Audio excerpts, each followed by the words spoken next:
Sorry, don't clap yet, don't clap yet. I'm absolutely delighted to be here, and welcome to everybody to the Wigton Book Festival. And my name is Vivian French, and I'm the newest patron of the festival, so I'm a bit sort of still shiny about that. And it's a huge honour, but I have a real honour today, this afternoon, because I'm going to be talking to Gelong Thubten, and I'm lucky enough to, I think, to be able to call him a friend of mine. And one of my friends actually described him to me as the Taylor Swift of the meditation world. Well, my theory is that actually we should call Taylor Swift the Thubten of the pop world, because I think he's far, far more important. And he's, as you know, he's a Buddhist monk, a meditation teacher, and an author. He teaches internationally in settings ranging from prisons to film sets. There may be similarities between them. And he's known and he's loved throughout the world. And he's here today to talk about his book, Handbook for Hard Times, which I think personally is the most relevant book is in this entire book festival. So could you please join me in giving Thubten an enormous Wigtown welcome.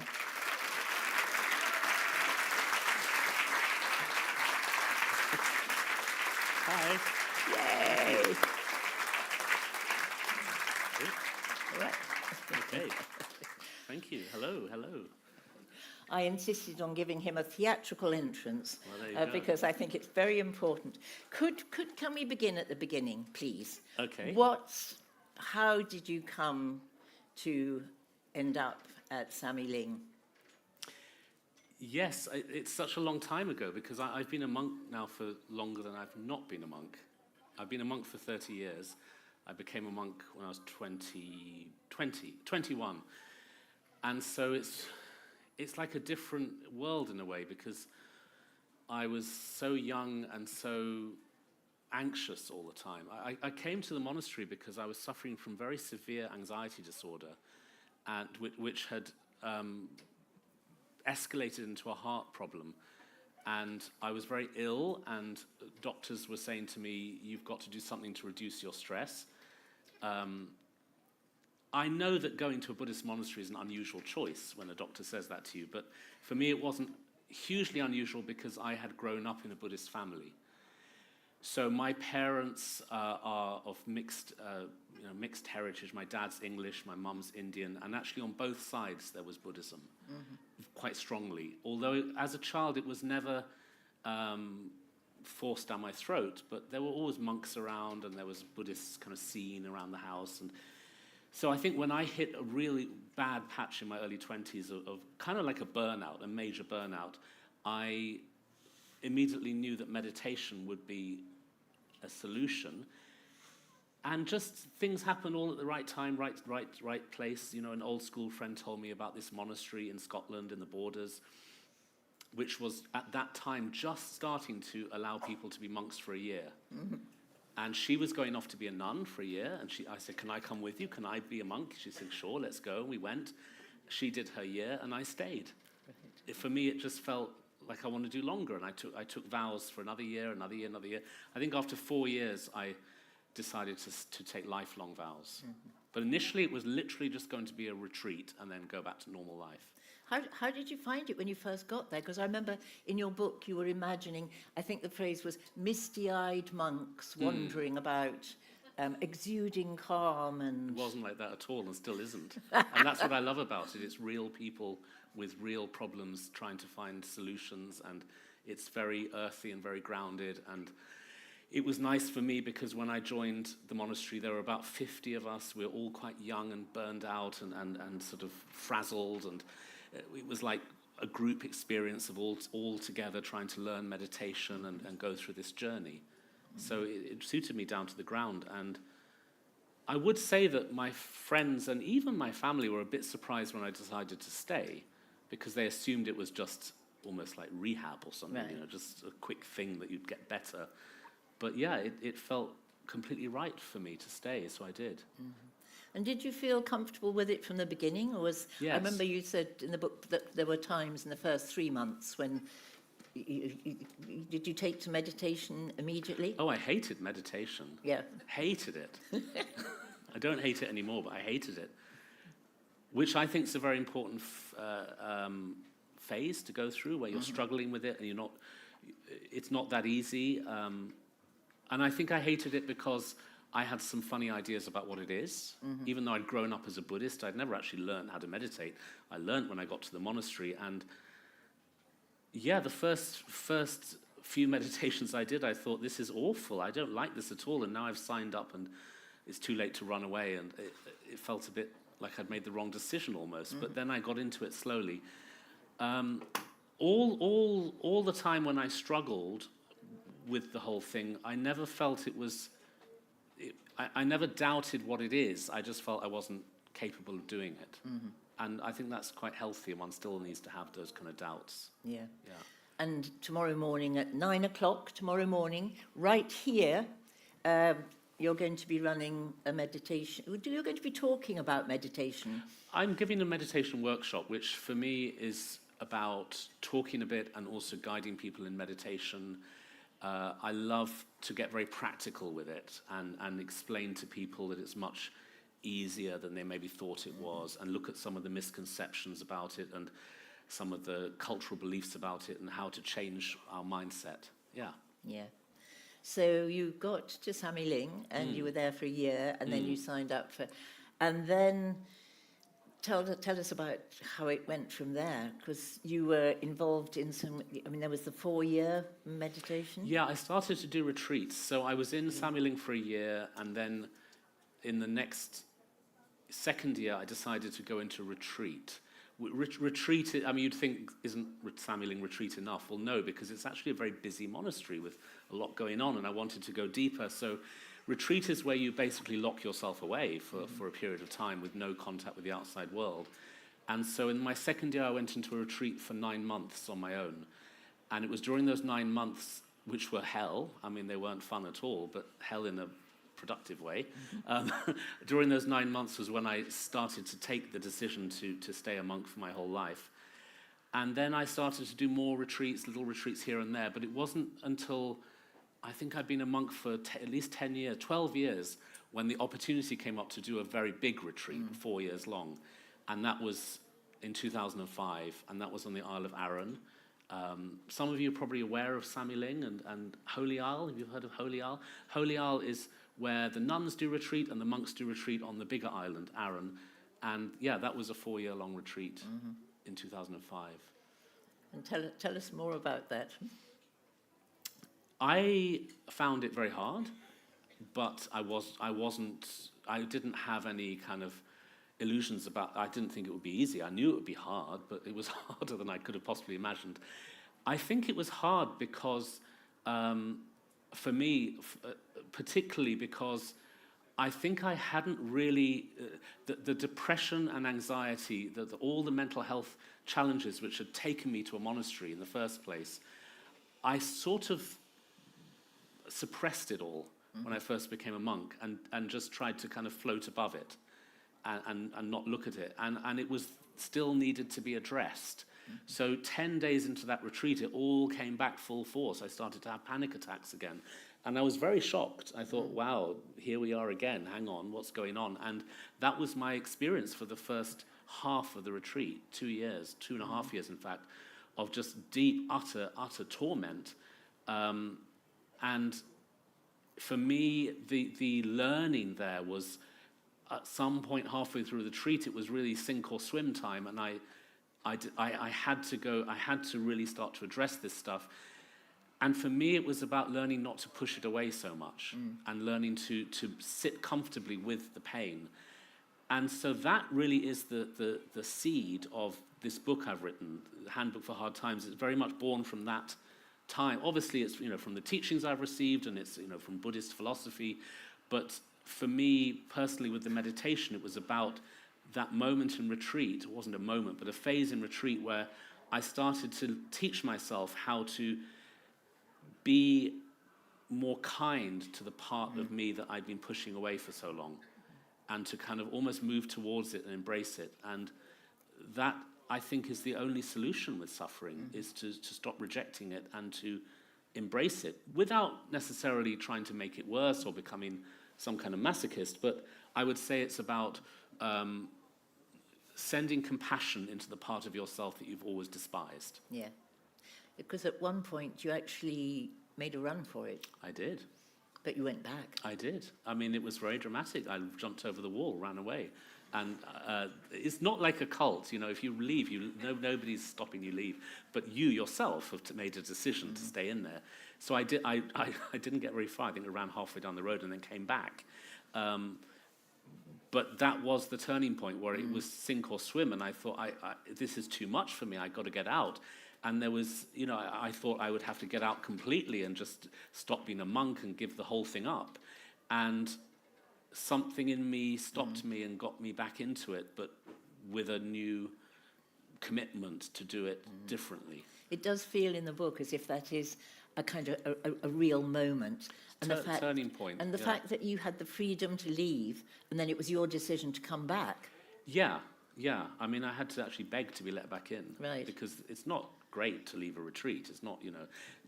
I want to emphasize that it's not that you're excommunicated or anything, or punished, but you've made a decision and a commitment, and then you break it. It's, you know, and so I had to really say, no, I'm going to go back in and deal with this. And the abbot of the monastery said, okay, we'll give you another chance. Let's see how this goes. And luckily it turned out all right. Because you spent a week in what sounded like a deeply uncomfortable caravan. Yeah, it did. Yes, you're giving away all the surprises in the book. No, there are many, many, many more surprises. You know, basically what happened was on the edge of the retreat boundary, there was this really disgusting old caravan with no electricity or anything. And I stayed in there for a week to really think about what I was going to do. And during that week, I made a decision to go back in and to stop doing what I was doing with my mind, because what I'd been doing with my mind was constantly hating that part of myself that was causing so much torment, and that had to change. Yeah. So there you are. At what point, because your previous book was called A Monk's Guide to Happiness? Yes. And of course, as I imagine, an enormous number of people decide that this book is The Monk's Guide to Misery. Yes, that's actually its nickname in my publisher's office. Thubten's writing the misery book now. But that's, yeah, I wrote a book about happiness, and then they said, what's your next book? And I said, well, obviously it's about unhappiness. It felt obvious to me that they thought it was a bit weird, but then I explained to them, no, what I want to talk about is how we're all on this journey to wanting happiness, and the first book was all about it's not outside, it's inside, and we need to learn to train our minds in order to discover the inner happiness that was there all along, and we're so distracted by the shiny things of this busy material world. And so it felt to me that the next book should be about how do you work with suffering and pain and unhappiness, and I decided to write that, and I decided it would be called Handbook for Hard Times. I decided I would explore fear, so I gave it a subtitle, A Monk's Guide to... Because they told me, oh, there's a brand now, Monk's Guide. You've got to call it Monk's Guide to something. So I'm fine, Monk's Guide to Fearless Living. And I started to write it. I wrote one chapter, and then I got very, very ill, and the whole thing was derailed. But looking back, quite useful, because then I could write about illness. And that was COVID. COVID, very severe COVID. Yes. And so you were actually writing while you were recovering? Or? Yes, because I got COVID in March 2020, a week before the big national lockdown, and it was all horrendous. And I was actually at the monastery. I caught COVID in London. I was living in London at the time, and I was going up to the monastery anyway for a visit. And luckily, I didn't spread it there, because as soon as I got there, I started to feel ill, and I went into quarantine immediately. In a retreat house just above a hill above the monastery. So luckily nobody else caught it, but I was very, very sick for 6 weeks in quarantine. I had a pulmonary embolism without knowing, but then later they did scans and said that's what it was. And that led to long COVID, which I still have. And I wrote the book with very intense long COVID, in bed a lot. And do you think that being able to meditate during the course of your illness, do you think that helped? I do, because I was very breathless. I couldn't breathe properly. My heart was going crazy. I was fainting. I was falling down on the floor. And I tried to call an ambulance. I was kept on hold for 2 hours. The country was in meltdown. Do you remember that time? It was, oh, yeah. And being in, in quite a remote area, relatively speaking, Estelmuir, so it was impossible to get help. And the only thing I knew was to just try to meditate through it. I'm not saying I just sailed through it meditating all blissed out. Not at all. I was terrified because I thought I was dying. But I do remember that sitting with that suffering just helped me to get through it. My throat was closing up. I couldn't breathe. And when I meditated and relaxed a bit, I could breathe a bit more. And I remembered that the most important meditation for me is all about leaning into suffering and having some kind of compassion for the suffering. And so I started to try to have compassion for the virus, thinking this COVID thing is inside me, but it doesn't, it's not happy either. I'm unhappy, the virus is unhappy, we're fighting the war. Tried to send compassion into the virus. It sounds completely mad, but actually it calms you down because you shift from fear into slight levels of acceptance, and that just rebalances your cortisol levels, basically. Yeah, because as well as suffering from ill health, you'd been through a horrendous time when your mentor, was it 2013, when he was killed? Really unpleasant. I mean, just... Yeah, the head of our monastery, Akon Rinpoche, who was my teacher, and I was very close to him because for 20 years I was his personal secretary and his assistant, so we were very close. He was murdered in China in 2013, and obviously incredibly shocking and horrendous and horrific. And I had to find ways to go through that grief and fear and panic around that situation with the same meditation of learning to just be with the grief and be with the fear and somehow accepting that this is how you feel right now, and you don't have to fight it so much. I think I keep talking about how we live in a culture that's all about comfort and pushing away any tiny modicum of discomfort, and that's made us quite fragile. So when we do hit suffering, it's the most horrendous thing imaginable because we keep thinking I'm supposed to feel good all the time. And I've always been so programmed with that. And these moments in my life where I've managed to somehow get through them with meditation has been the opposite. You basically turn the thing upside down and say, okay, I am going to bring this on and be with it and just bring it on, get worse. Come on then, grief. Let's see what you've got to show me. Let's work with this. I find it very important practice for us all to learn. I'm not saying I've mastered it. I'm not saying I'm very good at it, but I do find it very supportive. Because Buddha originally, he was brought up, wasn't he, in an atmosphere of enormous pleasure? Yes. And so, do you think there's an element of that in modern times now? Yes, and in the book I write about this. At some point in the book I wrote about the Buddha's story. Some of you may know he was born as a prince, and he lived in a very kind of protected environment where he didn't see any signs of suffering. He was brought up in this kind of in a palace, basically, where his father tried to keep him locked in so he wouldn't see the harsh realities of the world and would become addicted to material life. And I do think that's a metaphor for our experience in the modern world with constant messaging that tells us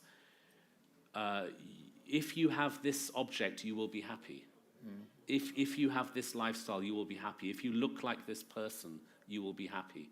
We're constantly programmed to believe happiness comes from people, situations, and things. And of course it doesn't. What about social media? Because that's all the time, isn't it? Yes. Inflicting that. Yes, and to me, that's also been a very interesting experience because social media happened while I was in retreat. My retreat 2005 to 2009 was a very interesting time in the world of technology, because during those 4 years, the iPhone was launched. And right, social of media. course, yes. All of that stuff happened all at the same time during those years. When I went into retreat, very few people, kind of rich business people, had Blackberries, and that was it. Suddenly, I came out of retreat, and I thought I was in some kind of zombie apocalypse, because everybody was walking around with these huge phones, just crossing the road while looking into their phones. And you'd see people on buses editing spreadsheets on their phones. I thought, gosh, what's going on here? The invasive and constant nature of the flow of information I found incredibly shocking. Maybe because I'd been away from it all, and then you come back into the ordinary world, so to speak, and you're shocked by it. So I started to wonder, well, what is this doing to our mental health? Because our brains haven't had time to catch up with the speed of all of this. And I write about this a lot in both my books, is the effect that technology has on us. I'm not sitting here bashing technology. I've got a phone too now. We're all doing it. But I'm fascinated and horrified by how much we are constantly persuaded that we're at risk, we're in danger, we're given fear all the time is fed to us on a plate, and also a sense that we are not good enough. We're not rich enough, thin enough, happy enough, beautiful enough, whatever. You're not enough. That's the kind of messaging that's forced down our throats all the time. And I do think meditation is needed more than ever as a kind of protection against that, a rebalancing of that. There's a big move, has been for a while now, for the mindfulness, and people like Gwyneth Paltrow and so on and so forth, and there are various things that people are... How do you feel about those? Because, I mean, in some ways, people almost go to those to get another hit, if you like. Well, we don't know. I mean, we don't know what Gwyneth Paltrow gets out of it or not. I wasn't speaking specifically about her. You brought her up. So. I was just generalising. I know what you mean. I know what you mean. There is this sort of fashionable trend now with mindfulness. People often ask me about this. They say, well, you're a very traditional Buddhist monk. What do you think about it? I think great. The more people that meditate, the better. I mean, who cares why? Just get on your cushion and do it. And to be honest, when I arrived at the monastery, I was just there to slow my heart rate down. I was having palpitations all the time. If I could just slow my heart rate down, that was good enough for me. The interest in Buddhist philosophy came later. And so if people are using mindfulness just for stress reduction, better than being stressed, eh? And also, let's get the world meditating. That's the aim. So I'm all for it. But I do identify certain pitfalls in the approach. Can be, as you said, just another hit. And we've got to talk to people about how meditation is not like drinking 4 espresso coffees and feeling kind of buzzed up. It's the more you look for that hit, the more your meditation becomes quite destructive. So I am trying to get in there and say, okay, do your mindfulness thing, but don't try to feel something. Learn acceptance, learn compassion. Yeah.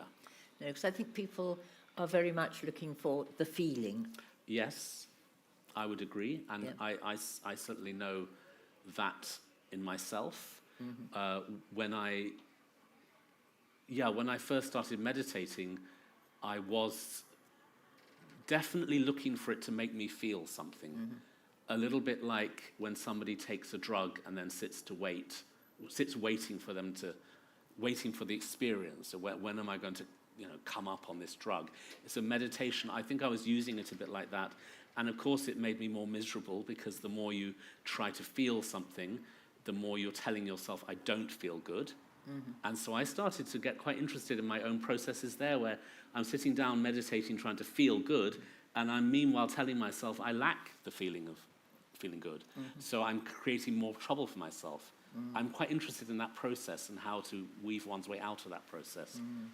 Because one of the things that I think you'll be particularly talking about tomorrow morning is the fact of letting go, and letting go of that feeling, that expectation, the waiting. Because I think there is a kind of perceived thought, if you like, that meditation will just make you feel happier, and we're back to the happy happy, happy? Well, because we're in times now culturally where we measure our happiness according to sensations. Yeah. Do I feel something? Is this making me feel good? Therefore, it must be working. And this is the modern cultural disease, isn't it, of our times, which is that it's very hard for us just to accept the moment the way it is, but we're always trying to feel good. We're trying to feel better. We're trying to get some kind of lift in our energy system. And of course, it's natural that when people learn meditation, they try and do the same thing. And it's just a recipe for disaster, because the more you tell yourself, I want to feel good, the more you're telling yourself, I don't feel good. So you're just digging your own hole for yourself. And that's something which I try to explain a lot to people so that they can start to meditate with much more of a sense of acceptance of pain as well and discomfort. Something that I noticed in your book was that you talk a lot about power. And I mean, power has so many different connotations. So yeah, I explore in the book. I explore themes of fear, control, power. What does that all mean? And I find it very interesting to look at power from the perspective of the normal cultural approach to power is a very external thing, having power over other people or over the world. And I explore why that doesn't work and why that's the biggest problem in our world right now is people's obsession with power. You know, just turn on the TV and look at the news and you see how much people are obsessed with power and how much damage that is causing. And then I talk about, from the meditation perspective, what would it feel like if we had more power over ourselves? Instead of trying to conquer the world, what if we conquered ourselves? What would that feel like? And isn't that a more compassionate way to live our lives, is to have greater power over our own minds? Not as in kind of quelling the stress and not getting wound up and just pushing everything down, but more accessing our inner power, our inner potential for love, compassion, wisdom, the wish to help others. That's the power that is untapped within all of us, that meditation is to help us connect with. I was talking to somebody last week, and I said that I was going to be interviewing you and talking to you. And they said, could you please ask, what exactly is meditation for? So I told them to go and get your book. As a simple response. I mean, I would answer that question. It maybe sounds a bit flippant, but I would say, what is being alive for? I mean, what is our purpose? How can we even answer that question? What am I here for? Who am I? What am I doing here? I think meditation is the same, is that one lives one's life with meditation and to become more in touch with one's inner purpose. And I think if we really explore this, we only have to look around and see how we all live in a world where everything depends on everything else, everybody depends on everybody else. Doesn't that give us a hint that our purpose is kindness and connection? Isn't that obvious when you really explore life? What is our purpose? Is to help one another. And how can you really help somebody unless you learn how to help yourself? So meditation then has that aim of compassion and trying to be of benefit to the world.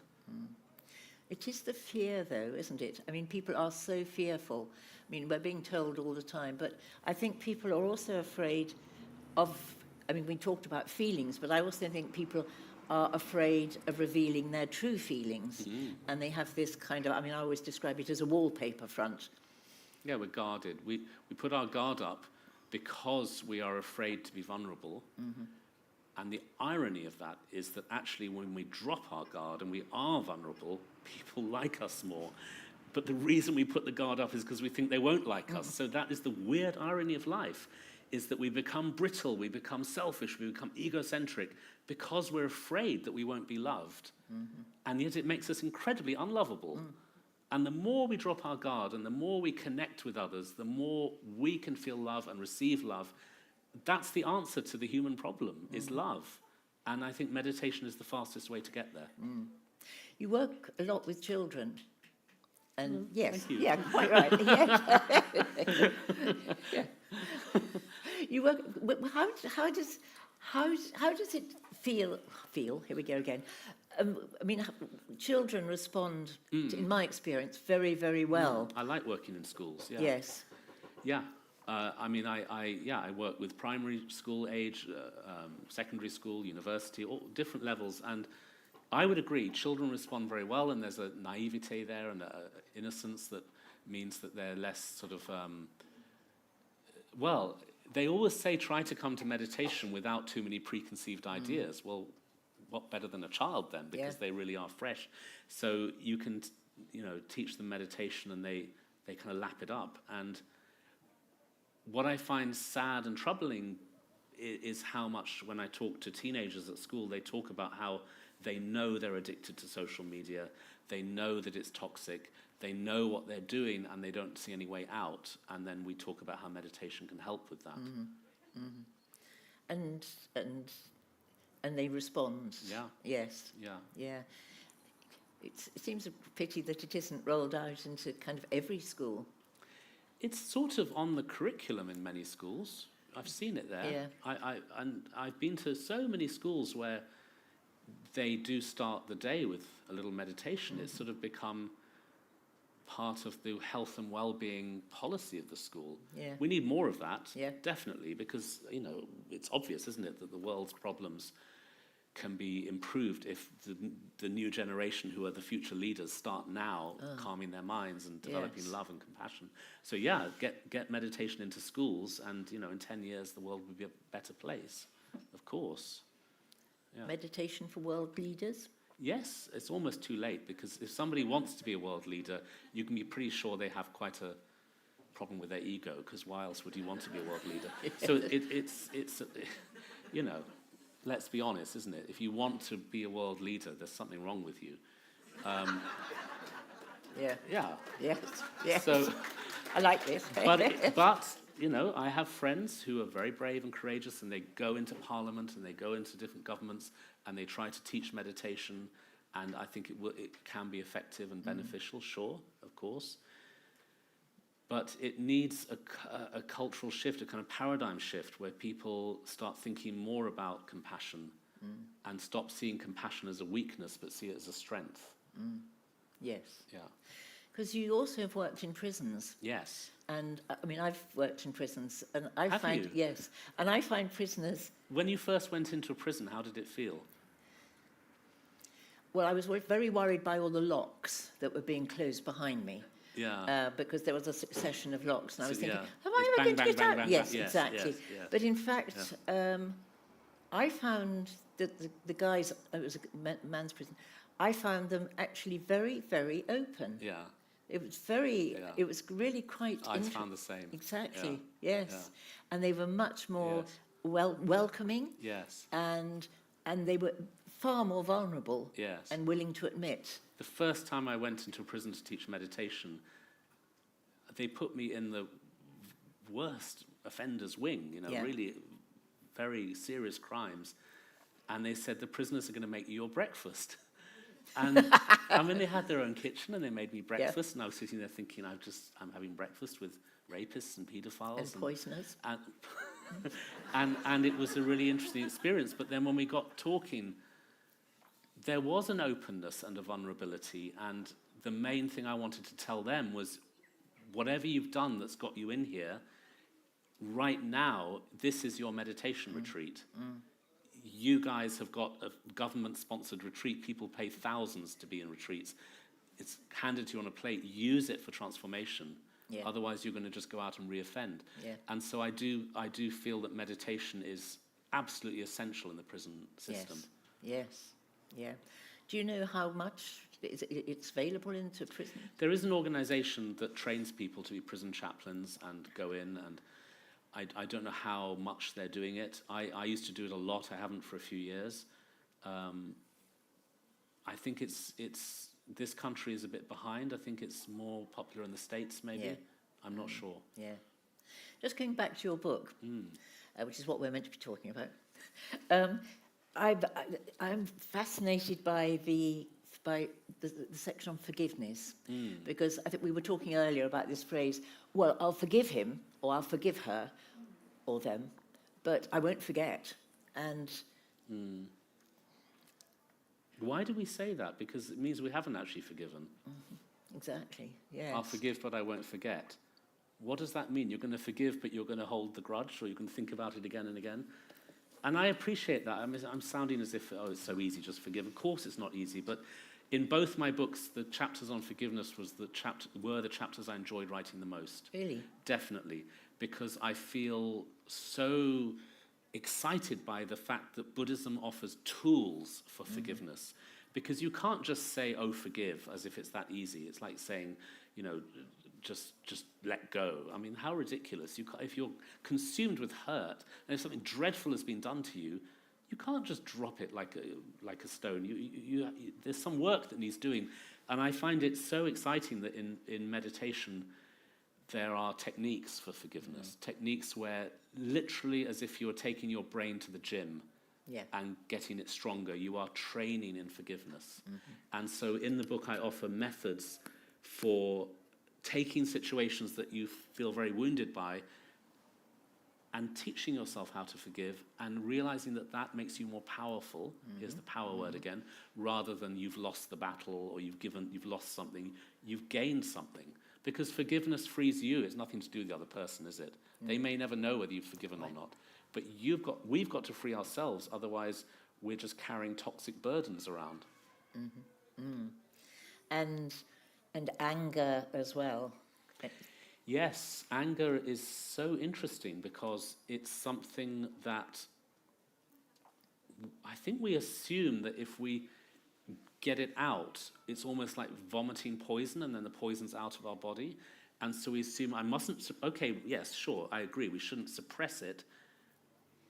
But then to just shout at people or try to expel it doesn't make it go away. If anything, it's making you more angry in the long term because you're deepening the habit and tendency to get angry. So what is the middle way between suppression and expression is to actually look at the anger itself rather than the thing that has made you angry. Actually, nothing makes you angry. You have to have already the potential for anger inside yourself and something triggers it. So look at the anger itself and look at how actually anger is just an energy in the mind and body that you could transform and use for good instead of just making yourself toxic and ill. Because I don't want to give too much away about the book, but there's a thing about if somebody's beating you with a stick, is it the stick that you're angry with? No, because somebody's wielding the stick, and so you can take it on from there. Yeah, in the book I mention a kind of famous Buddhist saying, which is if somebody hits you with a stick, are you angry with the person or the stick? And you would say, well, I'm angry with the person. And then you'd say, but it was the stick that hit you. And then you would say, yes, but the stick had no volition. It's the person wielding the stick. The stick is just a helpless object wielded by the person. And then you would say, well, in the same way, the person is like a stick because the person is a helpless object in the face of their own rage and negativity. Can you look at that and forgive because you see the person is out of control? This doesn't condone violence or say just abuse me, it's not your fault, but it's a way of feeling less personal about it. They are out to get me. That's never true. People are just we're all wrapped up in our own pain and we often project it out. And it's often the result of a kind of chain of events, isn't it? They're angry because something happened to them, when something happened to them. It's a bit like house buying, you know, when there's that chain going all the way back. And it's yes, I agree. We don't know what has happened to that person, maybe yesterday, maybe in their childhood, who knows, that has brought them to this place where they're so out of control they're willing to harm others. We don't know what... If we were told...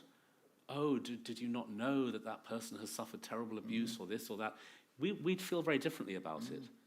Again, not condoning or excusing or saying just do what you want, but just feeling differently can help you drop the rage and actually reach out to the other person in a very different way that might help them. Yes, yeah. And I'm just keeping an eye on the clock because we're going to have time for questions, but not just yet. So what next?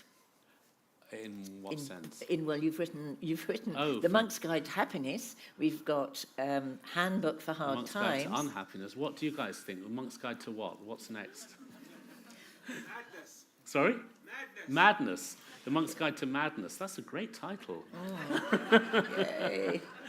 I am working on a new book, and I'm not sure what it's going to be about, but I'm looking at themes that interest me, and it's something I'll be working on over the next year or two.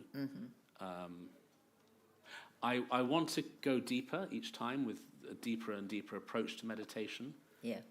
So there kind of, you read volume 1, volume 2, volume 3. Yeah, the idea is it's a trilogy. Yes. And there's a sort of deepening of the practice throughout the books. Yes. Because I think last time we met, I suggested death, because I think that's something that on the whole, people don't talk about.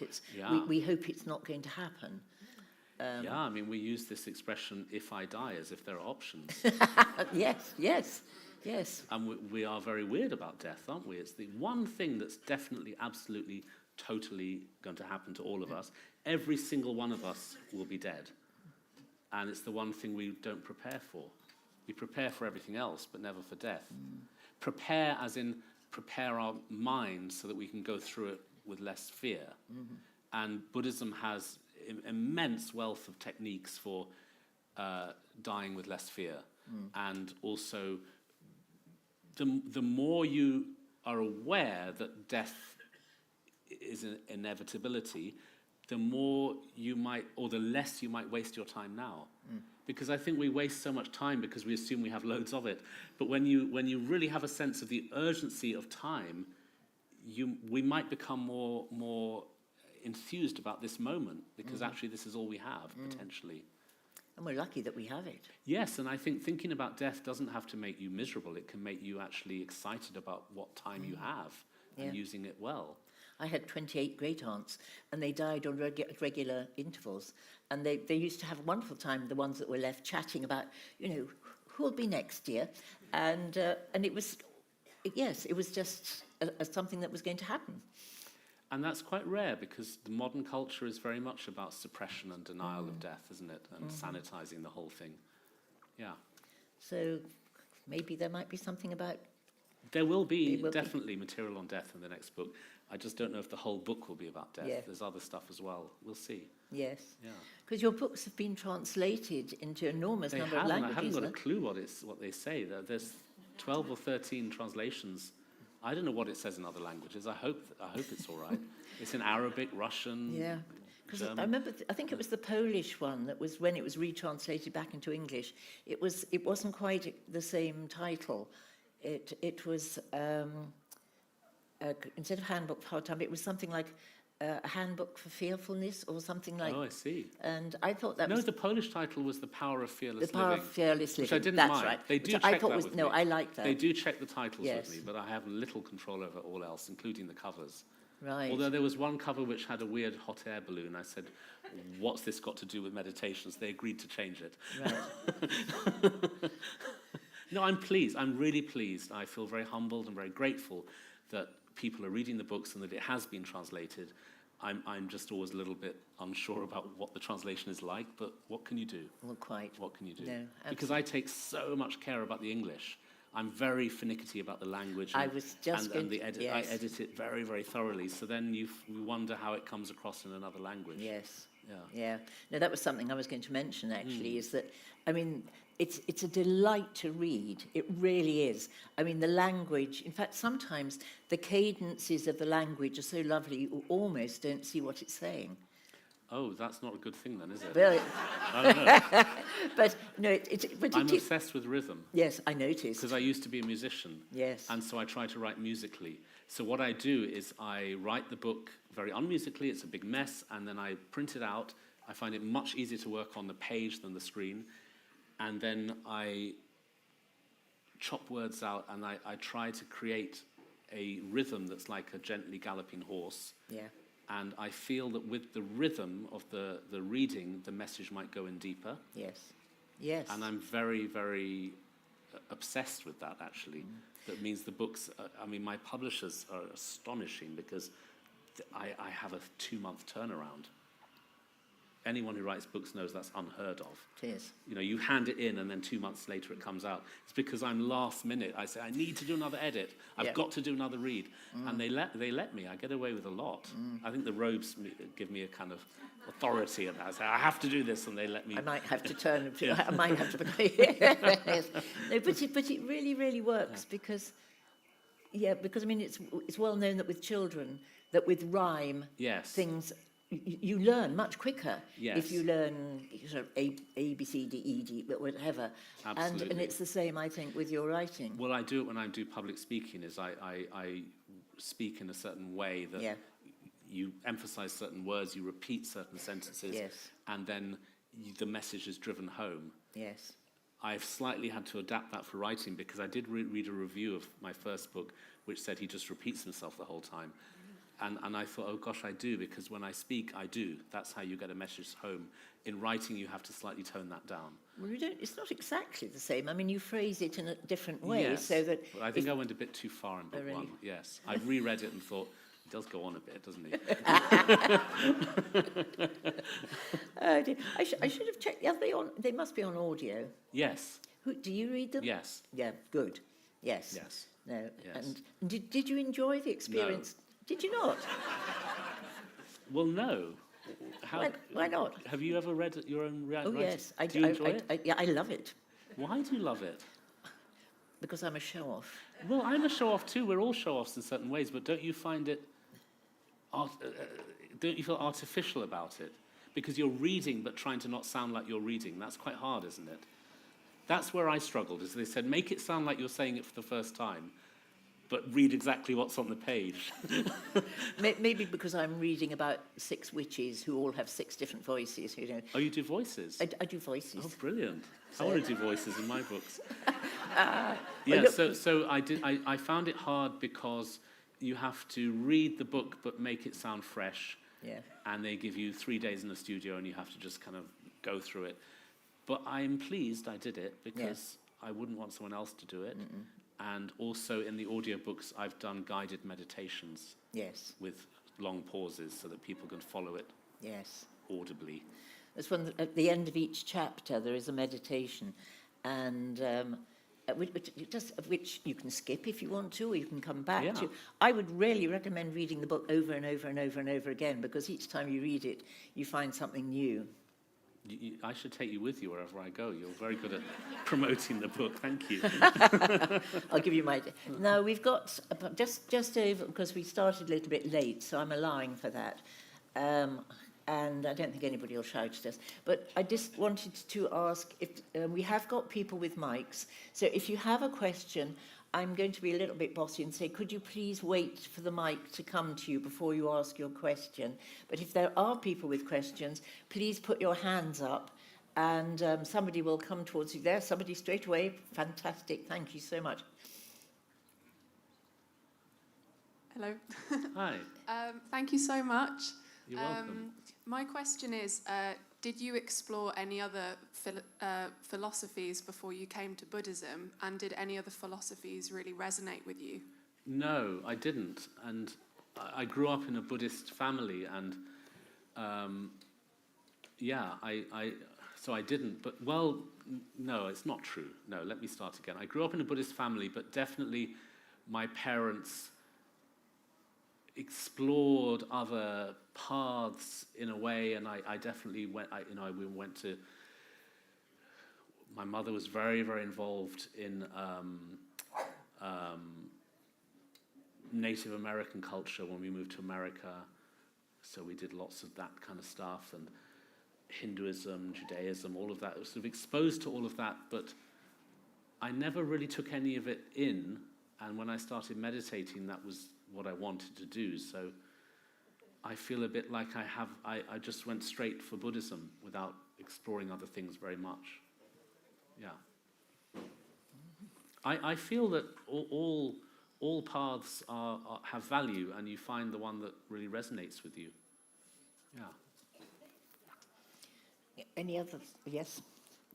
I wondered if Gelong Thubten would be very kind and read us a little bit of a tiny bit of his book to give us a flavour for the rhythm? I don't have it. Where is it? Ooh, I'll go and get it. Oh, okay. It's the sort of thing that a chair should really have on the stage with them. But bear with me. Oh, thank you. Just talk among yourselves. Should we do another question? Yes. And we'll come back to you. Yeah.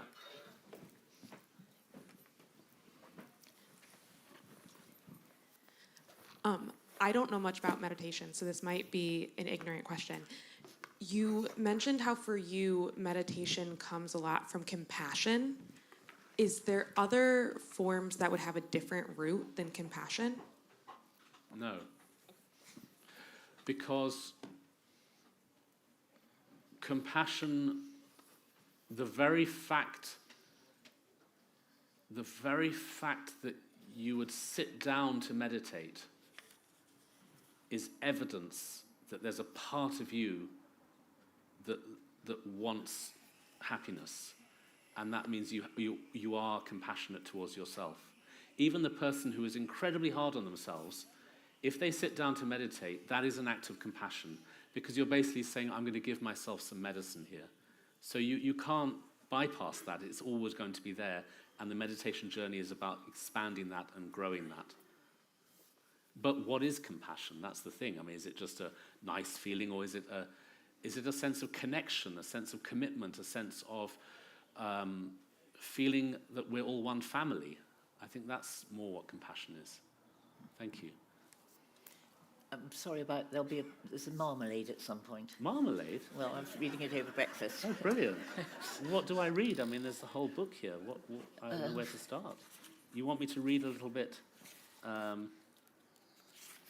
Okay, I'm my favourite chapter, chapter 6. Okay, here we go. Where is it?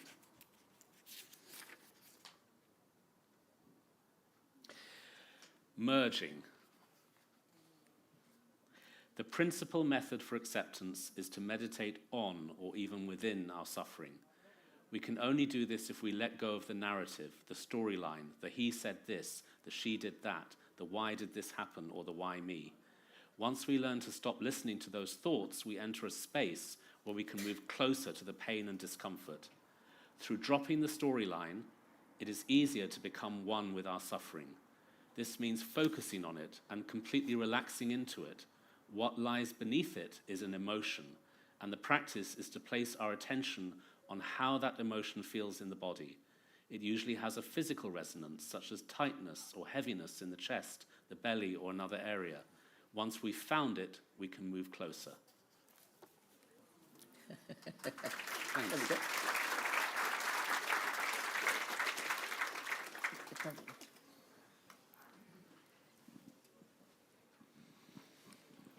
What do you understand by prayer, and how would that fit in with meditation? Prayer is, I think, two things. I think it's about clarifying one's intention, being very much clearer about one's wish, one's intention, one's what one is here to do. And it's also about connecting with a spiritual source. So in some religions, they feel that source is outside of themselves, but that's debatable, because even if you read the poems of the Christian mystics, they talk about how there is no outside or inside. So in Buddhism, very much we pray to the Buddha, but with the sense that the Buddha is in our heart and in the hearts of all beings. So with prayer, you are asking for help, but you're asking something which can help you, which is something that transcends the ordinary world. Now, I believe that prayer in all traditions, Christianity, Hinduism, etc., whatever, can be enhanced by meditation. And I'll tell you, when I first thought of this, I was actually in a chapel where they were singing hymns. I'd been invited to a funeral, and they were singing hymns, and I was reading these. And I've had no experience of Christianity growing up. I grew up in a Buddhist family, and so I'm very fresh to this, and I'm reading these hymns, and I'm thinking, this is the most incredible poetry and incredible mystical language. And I wonder how many of us in this room are simultaneously thinking, what shall I have for lunch? And did I write my emails? And how much is our mind wandering? Without meditation, how can we pray? It's a bit like having a conversation with God while checking your phone at the same time. It's quite rude in a way. So that's my take on prayer, is that meditation can make your prayer more precise. Thank you. Does somebody? Yes.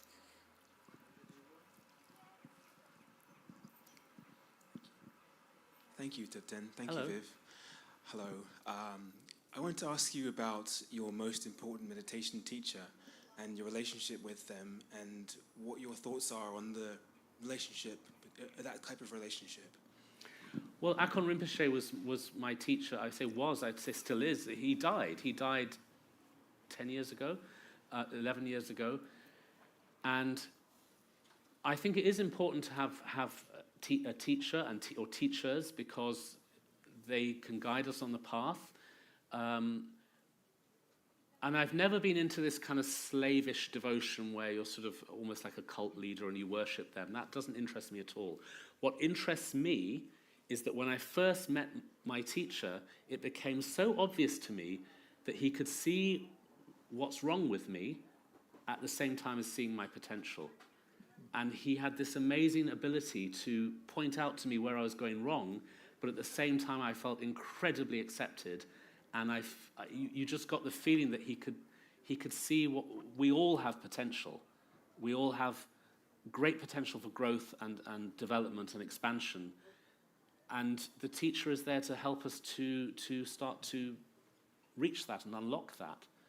And I think learning meditation without a teacher could be a little bit difficult, because you wouldn't know if you're going down the wrong direction. I'll give you a very clear example of this.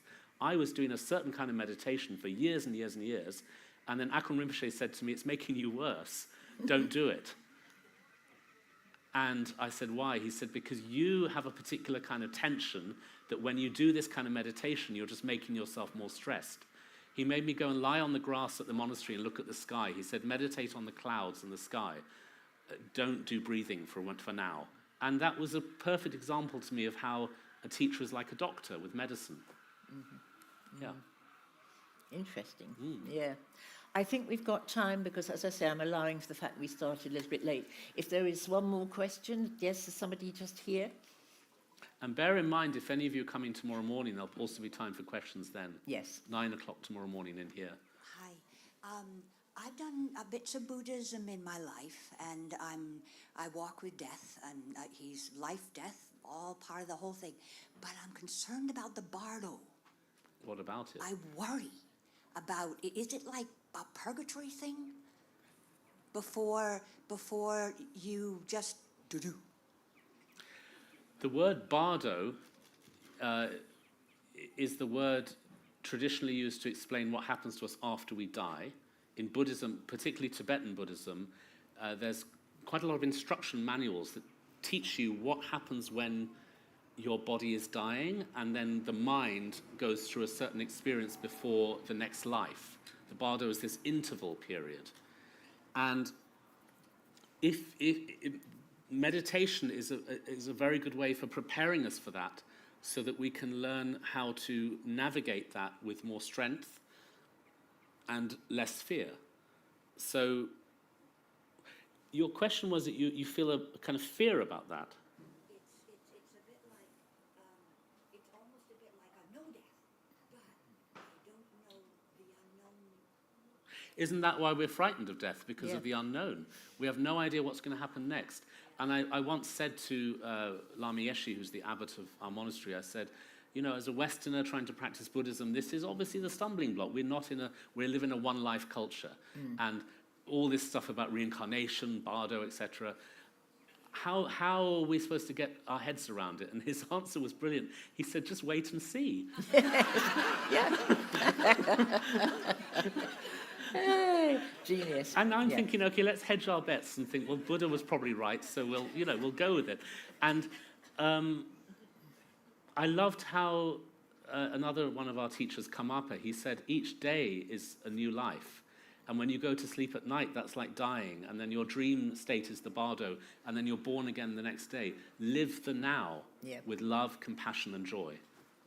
And that sounds an absolutely brilliant moment to stop. Thank you. But just before you give Thubten a massive round of applause, can I just remind you, please, that there's signing at the back, and that tomorrow morning at 9 o'clock, we'll all be here bright and early for the meditation workshop, which I really can't recommend highly enough.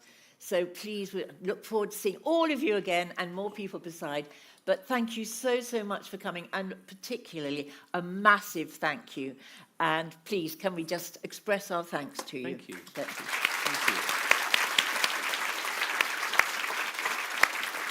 Thank you. Thank you.